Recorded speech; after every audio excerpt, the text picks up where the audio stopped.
Back to my channel জয় বাবা Loknath 559 channel থেকে আপনাদের নতুন ভিডিও নিয়ে।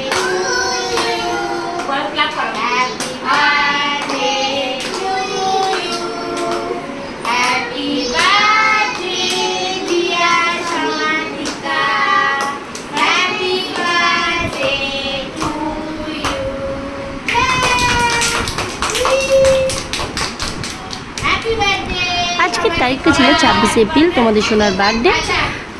এবছরে ও 3 বছর পূর্ণ হলো, কিন্তু এবছরে বার্থডে সেলিব্রেশন সেইভাবে কিছু করাই হয়নি, কারণ ওর মিমির বিয়ে। তাই ও চকলেট নিয়ে নিউ ড্রেস পরে স্কুল চলে গিয়েছিল। চকলেট বন্ধুদের দিল, ম্যামরাও ওকে উইশ করলো বার্থডে। তারই ভিডিও ম্যাম ক্যাপচার করে আমাকে পাঠিয়েছে, সেটাই তোমাদেরকে শেয়ার করলাম। সোনা ঠাকুরপুকুর কিডজিতে পড়ে, আর আমরা ওই দিন একটু দুস্থ মানুষদের জন্য কিছু শুকনো খাবার নিয়ে গিয়েছিলাম। সোনার স্কুল করার পরেই আমরা বেরিয়ে গিয়েছিলাম খিদুরপুরের দিকে। খিদুরপুর পর্যন্ত গিয়েছিলাম আমরা দুস্থ মানুষদের কিছু খাবার দেবো বলে। দেখো শুকনো খাবার প্যাকিং করেছিলাম ওর বাবা আর আমি, রাত 2-2:30 পর্যন্ত এই খাবারগুলোই প্যাকিং করে। আমরা অনেক দিন আগে থেকেই দেবো ভাবছি, কিন্তু দেওয়া হচ্ছিল না। আমি ভাবলাম যে বার্থডে সেলিব্রেশন হচ্ছে না যেখানে, তাহলে দেওয়াই যাক এবছরে। দিয়েছে। সত্যি এইসব ভিডিও তোমাদের দেখাতে চাই না আমরা, কিন্তু সোনার বার্থডে উপলক্ষে 3 বছরে আমরা কি করেছি সোনাকে দেখানোর জন্য এই ভিডিও, সোনা যাতে বড় হয়ে দেখতে পারে। দেখো একটা পিক ক্যাপচার করেছে, সেটাই আমি সেন্ড করেছি, কোনো ভিডিও নয়। এরপরেই সন্ধ্যা হয়ে গিয়েছিলো, আমি একটু ডেকোরেশন করে নিয়েছিলাম সোনার বার্থডে। কেক কাটিং হবে বলে, আর কিছুই তো হবে না, কেক কাটিংটা একটু সুন্দর করে করা হোক, ওই জন্য কেক কাটিংয়ের ব্যবস্থা করেছিলাম। এই কেকটা দিয়েছে সোনার মাম্মাম, ড্রেসটাও দিয়েছে সোনার মাম্মাম। সোনার মাম্মাম এবছর কিছু কিনতে পারেনি, সোনার মিমির বিয়ে ছিল যেহেতু, তাই।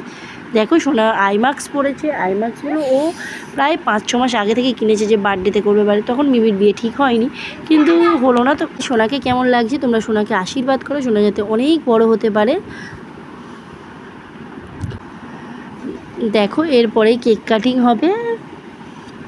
সোনা রেডি কেক কাটিং করবে বলে, পুরো গো বললেই স্টার্ট করে দেবে, রেডি সেডি গো বললেই একদম দৌড়াতে স্টার্ট করে দেবে তোমাদের সোনা। দেখো সোনার ভাই চিকুও আইমাক্স আর ক্যাপ পরে ঘুরছে, খুব আনন্দ করেছে সবাই। বাচ্চারা তো এইগুলোতেই আনন্দ পায় না। আর সোনার পাপা একটা কেক এনেছিল, চকলেট ফ্লেভার কেক। ওর মাম্মা ম্যাঙ্গো দিয়েছিল বলে আমি 2টো ছোটো কেক কিনি, সেই কেকই সোনা খেতে ব্যস্ত, চকলেট ফ্লেভার কেকটা। এখনও কেক কাটিং হয়নি, এবার কেক কাটিং হচ্ছে। সোনার বাবা, সোনার দিদি, সোনা 3 জনে মিলে কেক কাটছে। সোনাও কেকটা দিদির গালে দেবে, কিন্তু দিল না, নিজেই খেয়ে নিল। এরপরে দিদিও খেয়ে নিল ছুরি থেকে। ভিডিওটা তোমরা শেষ পর্যন্ত দেখো। ওর বার্থডেরই ওই ছোটো করে যে আয়োজন, সেই ভিডিও তোমাদেরকে শেয়ার করলাম। শেষ পর্যন্ত দেখলে আমরা ওদের ভালো লাগবে, এরকম ব্লগ তোমাদের জন্য আবার নিয়ে আসতে পারবো। কেক মাখামাখি হচ্ছে, কেক কাটিং হবে আর মাখামাখি হবে, এটা কি হতে পারে? ওর ভাই কেক খাবে বলে হাঁ করছে। এরপরেই বাজিটা ফাটানো হবে বলে দাদা চেষ্টা করছে, কিন্তু ফাটাতে পারলো না। তারপরে ওর বাবাও একটু চেষ্টা করবে, এসে পড়েছে বাবা, সবাই মিলে চেষ্টা করছে। ওর বাবা চেষ্টা করলো, বাবাও পারলো না, এক লাস্ট বাজিটা ছাড়লোই না। এরপরেই একটু স্নো উড়িয়ে নেওয়া হবে, ওর বাবাই স্নোটা ওড়াচ্ছে। সবাই খুব আনন্দ করেছি আমরা। সামান্য সময়ের জন্য আয়োজনটা ছিল, কিন্তু খুব আনন্দ করেছি। তোমরা সবাই আশীর্বাদ করো, সবাই যেন অনেক বড় হয়। এরপরে আমরা কেক খাওয়াই করবো, আর এরপরে কেক খাওয়াই করবো, সবার জন্য একটু মিষ্টি এনেছি, সেই মিষ্টি মিক্স করা হবে, আর কিছুই না। ভিডিওটা তোমরা শেষ পর্যন্ত দেখো, সবাই সোনাকে আশীর্বাদ করো, সোনা মানে একজন মানুষ হতে পারে। সোনা খুব আনন্দ করছে স্নো নিয়ে হাতে। দেখো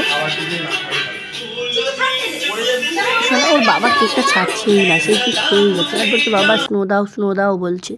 এরপরে আবার কেক খেয়ে যাচ্ছে। ওই কেকটা ওর প্রিয় লেগেছে, মাম্মাম যেটা দিয়েছে প্রিয় লাগেনি, ওটাই ওর প্রিয় লেগেছে। দিদি আসছে, বাই।